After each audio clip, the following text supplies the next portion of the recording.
Lorsque nous sommes blessés, maltraités, humiliés ou traités injustement, nous souhaitons naturellement que l'offenseur subisse ce que nous avons ressenti. Nous exigeons une vengeance. Et nous ne nous reposons pas tant que nous ne l'avons pas obtenue. C'est le point crucial de nombreux films hollywoodiens. Et cela semble être la bonne chose à faire. Si quelqu'un nous montre de la gentillesse, nous sommes souvent désireux de le récompenser. Pourquoi ne devrions-nous pas aussi récompenser le tort qui nous a été fait? L'Écriture a un point de vue différent et Dieu dit « à moi la vengeance ».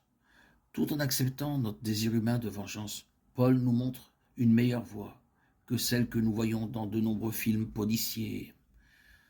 Dans Romains 12, 19, 21, il écrit « Ne vous vengez pas, mes chers amis, mais laissez agir la colère de Dieu.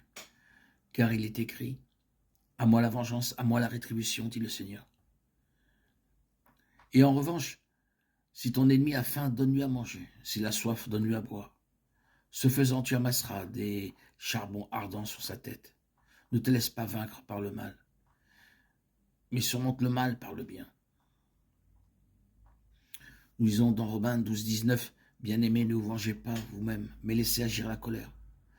Car il est écrit, à moi la vengeance, à moi la rétribution, dit le Seigneur. » Le message de Romains 12 découle du texte où Paul établit le principe de la justification par la foi. Romains 1 à 8 explique pourquoi Jésus a dû être sacrifié pour notre culpabilité et comment nous sommes rendus justes par la foi. Romains 3, 22. Les chapitres 9 à 11 sont un aparté sur les Juifs, après quoi Paul introduit le chapitre 12 par la phrase « C'est pourquoi je vous exhorte, frères, par les compassions de Dieu, à offrir vos corps comme un sacrifice vivant, saint, agréable à Dieu, ce qui sera de votre part un culte raisonnable. » Tous les autres versets de ce chapitre détaillent comment nous devons vivre en tant que bénéficiaires de la miséricorde de Dieu. La justice résulte du fait que nous avons été sauvés par grâce, par la foi. Éphésiens 2, 8, 9. Notre justice est un don de Dieu, reçu par la foi et non par les œuvres. Romains 3, 21, Philippiens 3, 9. En tant que personnes pardonnées par Dieu, par le Christ, nous sommes commandés d'imiter la nature de Dieu en pardonnant à ceux qui nous ont fait du tort. Éphésiens 4, 32. Colossiens 3, 13.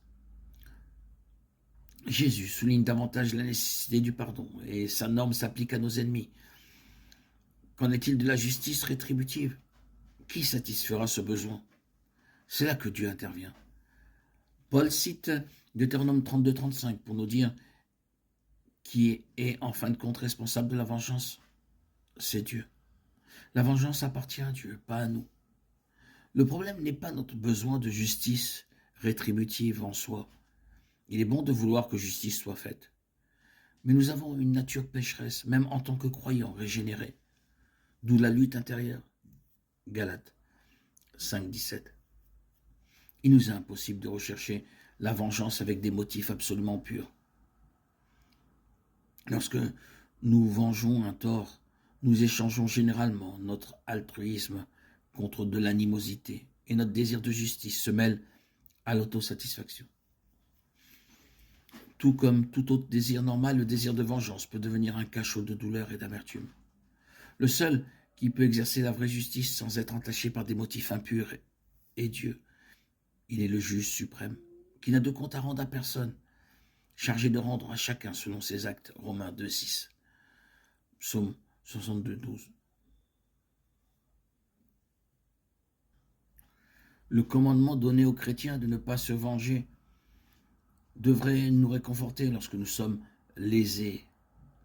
Cette connaissance nous donne la liberté de lâcher prise. Jésus est notre exemple à cet égard. Quand il l'insultait, il ne rendait pas l'appareil. Quand il souffrait, il ne faisait aucune menace. Mais il s'en remettait à celui qui juge justement. 1 Pierre 2, 23. Que devrions-nous faire alors à ceux qui nous font du tort?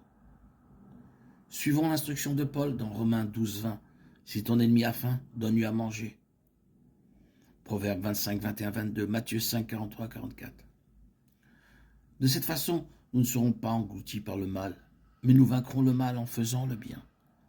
Cela se fait par la puissance et l'œuvre sanctifiante du Saint-Esprit.